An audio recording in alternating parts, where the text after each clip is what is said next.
Welcome to our show called The Next Shot, where we talk about photography, videos, and how to edit your work. Join us every Monday where we'll have a new topic to discuss and answer questions that you may have. Thank you for all your support, and we look forward to seeing your next shot.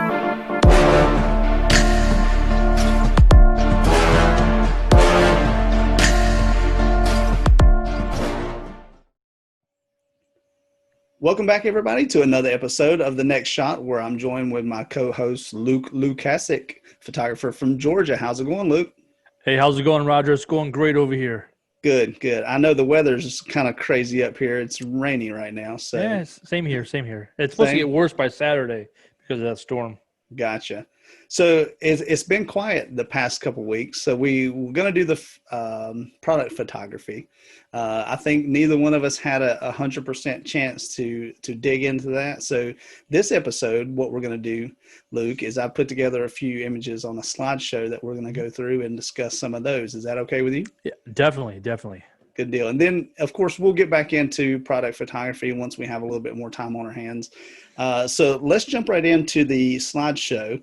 And we did have a few submissions that we want to go over from some of our listeners and our viewers out there. So let's go ahead and discuss those as well. Okay. That's exciting.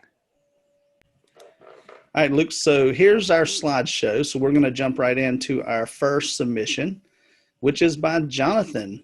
Jonathan was a guest on our show. You remember him? I do. He was our first threesome. He was. So just knowing that our food photography episode went out without him being on here, his wife actually made a dish. This dish is called the Stovetop Summer Style Enchiladas. So Luke, tell me what you see in these images that he sent over to me, and see if it's similar to something that we did. Well, I like on the one on the left how the cups and the fork kind of lead into the dish. I'm saying it's kind of it's cut off, but you can tell your eye starts with the cup and moves all the way around to the plate and kind of wraps around the plate. So it just draws your eye in on the left. And the color of the green and the oranges and the black and white, I like how that pops off on the plate. I would agree with you. You know, when I first seen this, the first thing that come to mind was, the technicality of it. Mm-hmm. When we broke it down to where, the dish is the centerpiece and everything else, if you look at it, it kind of cuts it off to where it's not really a full cup. It's not the full fork. It's the whole plate. And that's what draws your eye in there. And of course the garnish looks really, really nice on there. Definitely. The one on the right, to me, that could go on a menu, to be honest. Mm-hmm. That's what they're looking for. They're looking for that very sharp image with that fall off on the focus. Yeah. And it kind of, it keeps you busy on the actual food instead of the background. All right. So this one here is actually my fiance, Tina. This is a shot that she took with her iPhone 12 on the way up to through the Blue Ridge Parkway. So, Luke, I had this image in one of our promos, so I don't know if you caught it or not, but this is actually a great image. And as soon as she took it, she showed it to me because she was sitting in the passenger side of the vehicle and was shooting. I said, "Hey, here comes cars, trying to get a car in there." Next thing we knew, this white Volkswagen comes barreling through there. And I'm going to tell you, she snapped about 3 good shots, and this was the one that stood out. So what do you think about it? Hey, I love the orange and the blue contrast in the sky and the trees. But what's even more impressive is sometimes you take a picture through the window, you get the reflection on the window of whatever is behind it. I don't see one speck of any reflection, whatever is inside of the car. You know what I'm saying? I don't see her phone. I don't see her. I don't see the dashboard. It's just the picture. It's almost like you're standing in the road taking the picture. That's awesome. Yeah, I think that's what enhances the image is just you not knowing it was shot from a car. Jonathan was saying, shooting through the sunroof while he was parked in the middle of the road, give him a better perspective than trying to shoot through the glass. Yeah. But, this was kind of almost like an accidental shot, but yet, this is a once in a lifetime thing. We couldn't say, hey, I didn't get it back up. Let's try again. We don't even know the person in the vehicle, but the luggage rack on top is different. The chrome bumper on the front is different. So they were out for probably just a weekend drive, not knowing that this image was captured, and it's just amazing. So definitely. So thank you, Tina, for that submission. So this here is my Aunt Lisa.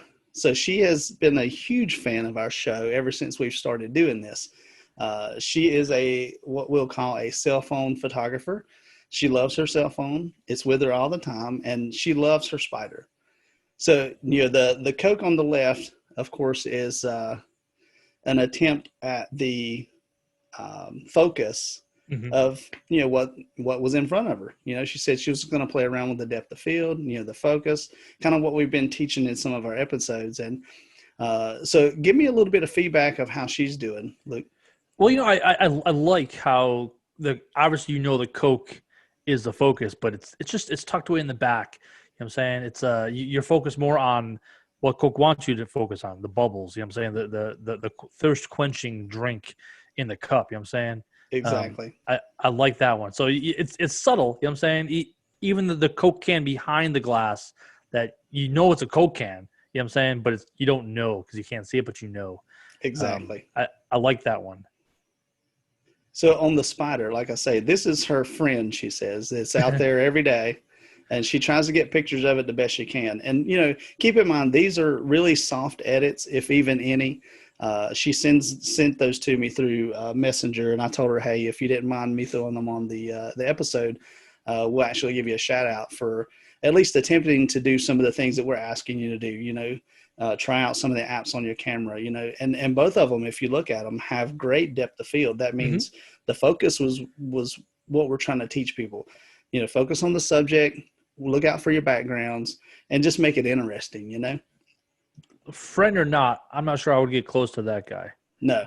And it could be, the size of a quarter, but in the picture, it looks, 6 like your hand. Yeah. It looks 6 feet tall, All right. So let's move on to the next image. So this one was one I think I shared with you, Luke. It's actually on the Blue Ridge Parkway as well. And some of these images that we have on here today are from the same trip. But, for us, it's a 2.5 hour drive to the mountains up there. And the kids seem to enjoy the time away. Of course they still have their cell phones, but yet, just taking them to a different location, letting them see the different times of year, I think does help out. But this shot, I had to drive past 4 lookouts because they're all full. This was the first one that we came to that nobody was really crowded to where you couldn't park, get out of your car, shoot, and get back in it without having to worry about cars coming around the curve. So I was trying to play it safe, but this turned out to be one of the better views. And this was shot on the iPhone 12 as well. Nice. And it was done in the extra wide mode. So it's the newer mode that they have on there. So you got an extra wide, a normal, and then your telephoto. So I did this one in extra wide. It almost turned into a panoramic, to be honest. So what's your feedback on something like that? Again, just the color between the orange and the blues, that whole contrasting color thing, that really makes an impact on an image. Is this up by Asheville or past Asheville? It's past Asheville. Past Asheville? Yeah, we were actually on our way back from Waynesville. So we went up the Blue Ridge Parkway. Yeah. So we went up that way, and then we went up and did a turnaround and come back down and hit the interstate to come home, of course. So, but the next one is 2 images, believe it or not, that were in my driveway. So these are both leaves that had fallen, and of course it was raining. And I love the straight down shot. To where you don't have a lot of depth of field. Everything's in focus. This is probably one of the rare times that you'll see me take images and keep everything in focus and not try to do that whole close up, far away, depth of field type thing. Is when you see patterns and you see something that will look great blown up into maybe a 11 by 14, 16 by 20, and still keep the detail, Definitely. So this just gives me a sense of fall as well. The next one that I have, this one to me, it's an award-winning shot. Sir, that is an opening of like a Hallmark movie. You know what I'm saying? The camera's going to pan down, pan out across this golden lake. Yes. The woman's going to fall in love with a guy she knew 20 years ago. I'm telling you. I've actually seen that movie. That's all the movies. This is true. But we get suckered in, But to me, the leaf is not perfect, but yet the contrast of the color, and you can see the sun. It was an early morning. You can see Mhm. the sun coming up, and I just nailed it. And that's something that you got to look for whenever you're shooting. Lakes, rivers, any body of water. Always look down. Always look up. So I've got a couple of images on here where when you're looking up, you'll see what I'm talking about. So this here on the left is similar to what I was talking about. I was looking for the mountain range behind it, but this is actually where we parked the car to go shoot the Blue Ridge Parkway shot. And then to my left, when I pulled off the side of the road, of course, you got these overhanging leaves that were they were destined to be shot, of course, but getting that wide angle on that iPhone 12, that's kind of the shots that you're going to get. Almost a fisheye. No, definitely, yeah. And then the one on the right there, that's what we shot this weekend. So this one was shot with my iPhone 11, but the focus I put on right at the edge there where you got those rocks and leaves that gathered. And then the sky, of course, shining through the trees, because a lot of the leaves are gone now. So you start to see those clouds in the sky and the reflections in the water. So, of course, I had to take that shot. So what do you think about this one, Luke? I love the blurred background. It's almost washed out gray. You know what I'm saying? It makes any color, whether it's on the gourds or the leaves, really stand out. I love it. Yeah, and I try to do a simple edit. I was going to go black and white with this one, but there's a little color left in some of those gourds. And, to tell you the truth, this takes me back to my grandpa's house. He was a huge gourd fan. I know that sounds weird, but not something you hear every day. It's not.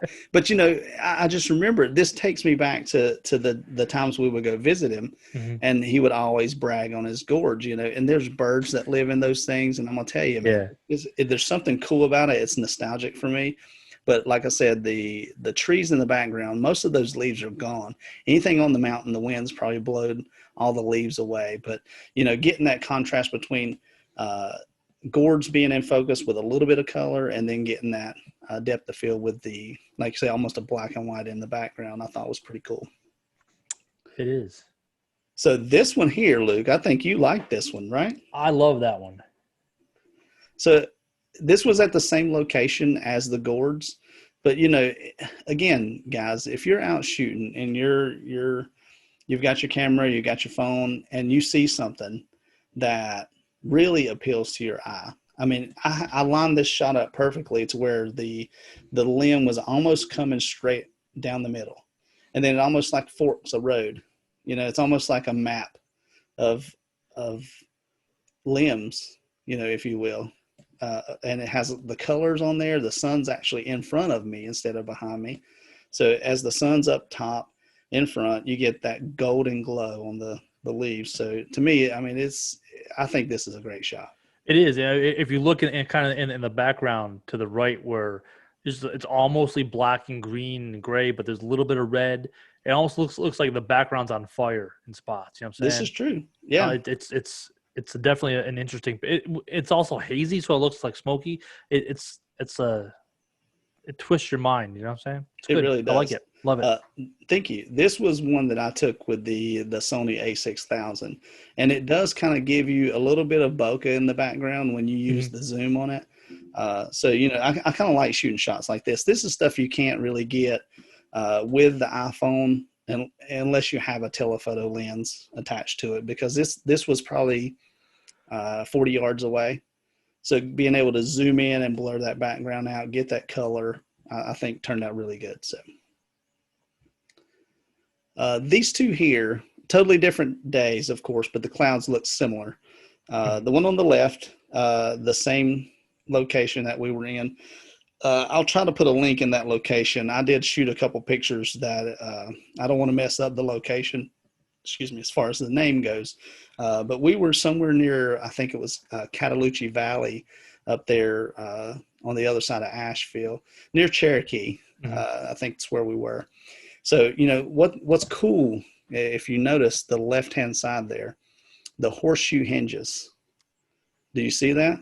Good luck, isn't it? It is good luck, but still, yeah, they use stuff like that. These are all, I'm trying to remember if they were mills or old houses that were Mm-hmm. turned into other things, but a lot of the original wood and the original concepts were there.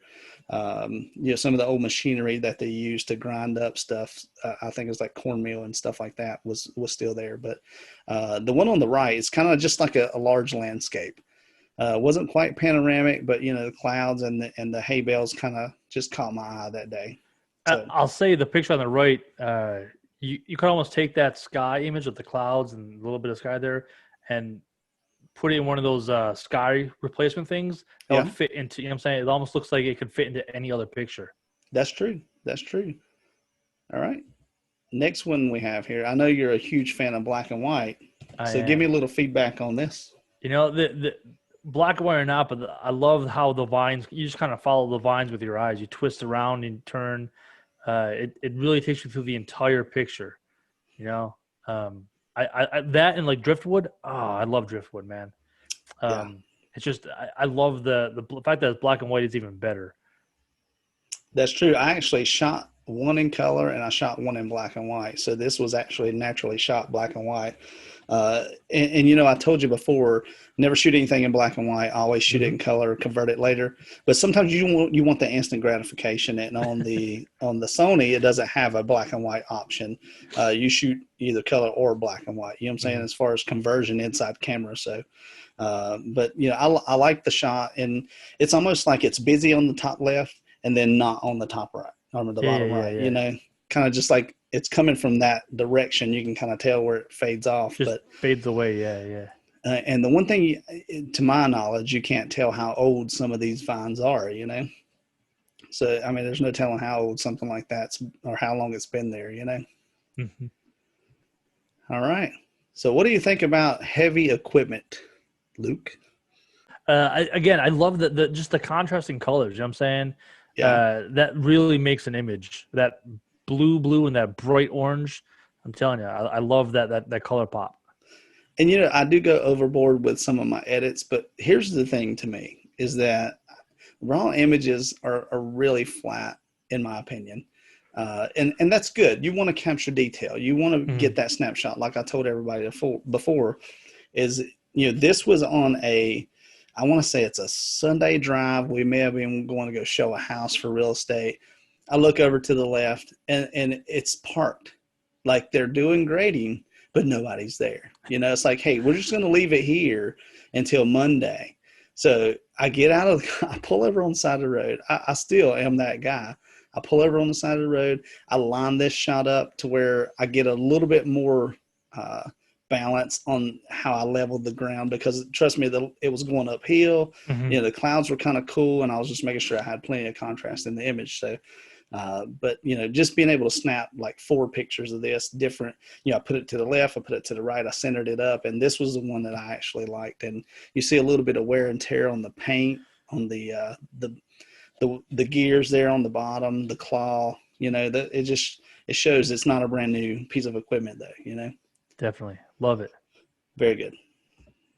All right, so here's my sneak peek of the product photography. So, our daughter actually started collecting knives, and she looks for nice colors, a lot of detail. So this was one of the knives that I purchased for her to get started with on her collection. So I said, hey, you mind if I take some pictures of the knives that you have, So I got some old wood that I had out in the building, laid it out to where it's kind of, you got that horizontal flow. Mm-hmm. You can actually turn this vertical too. I did one vertical and it actually turned out pretty good. But this was what I was going to shoot my product photography on, is some knives, different styles, different angles, of course, different textures in the background. And then I did one in the black and white as well. I like that one too. Yeah. Just, and I think the dragon and the symbol on the dragon means something as well. The ones on the blade there. Mm-hmm.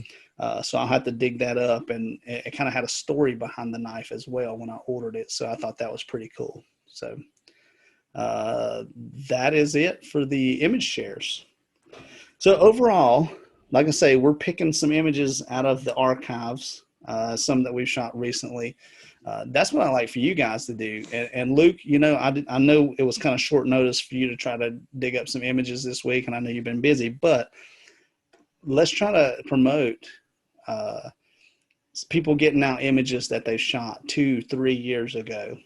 Looking through some of your old hard drives, send us a couple of images that you've done before and afters on, or images that you want us to work on. We'd be glad to take a look at them for you. So what do you think about something like that as well? I think that's awesome. I think your aunt there, I think she deserves some kind of something, a free print, whatever it may be that she wants. I think she gets something for submitting something. Very true. So that's what we may do, Lisa. We may actually, since we give you a shout out on the show, we'll try to get you a free 11x14 image of your choosing. So if you've got an image that you want to do, or if you see something that me and Luke have done that you want to image of, just let us know. We'll be glad to send that your way. So again, guys, we're looking for participation. We're not looking for how many subscribers we have. We're not really looking at views and comments, but give us some feedback on the show. Let us know how we're doing. Let us know topics that you want us to cover. And it's almost at this point, Luke, it's like we're begging. We're dying to have something to do for you guys. And we want the show to be beneficial, and we want to have value. We want to bring value into your photography and your videography. Or if you even want to be a guest on the show, if you have a topic you would like to talk about, we'll be glad to have you. We'll set up a time that works for all of us. We'll get that information. We'll get your images. That way we can put them in a slideshow like we did today. And we'll be glad to do that for you. All right, Luke, that's it for photo submissions and some of the images that we wanted to discuss this week. So let's talk about a couple other topics. One is the website. So how are we coming on the website, and how far along do you think we need to be finished? We're probably a week away, barring any craziness. We'll just final touch. I know we've been saying that for weeks, but literally just probably a week away, just to finalize a few things here and there, and it'll be live and ready to go for everyone to see. I'm working on trying to get some kind of submission on there, so that way you could submit a pic through that site. So that way we can just go there and pull it off instead of having to email it one way or the other. You know what I'm saying? So.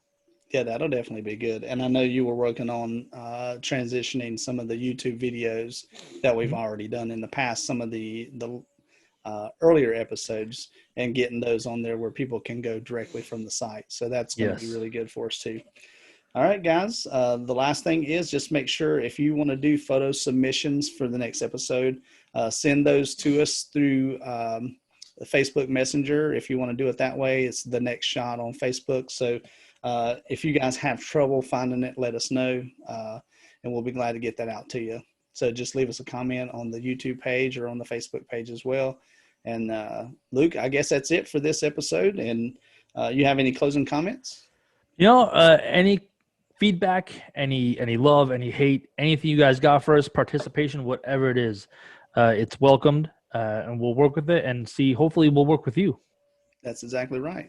All right, guys, that's it for this episode of The Next Shot, and we'll see you again next time. And until then, keep shooting. He's such a good beer assistant. I know, right? Panning up to the trees. The camera needs to be higher and look down, not up. Yeah. My thing. Did you return it? I did return it. What happened? Nothing. Okay. All right, Luke. So how you want to wrap up the show with the website and the photo submission? By getting rid of my second chin. You got to quit with that second chin. What you got to do is grow a beard longer than your second chin. That way you can't see it. I'm having to look up here, but yet you're here. My microphone's here. My pencil's here. So it's kind of like the trifecta. I like that.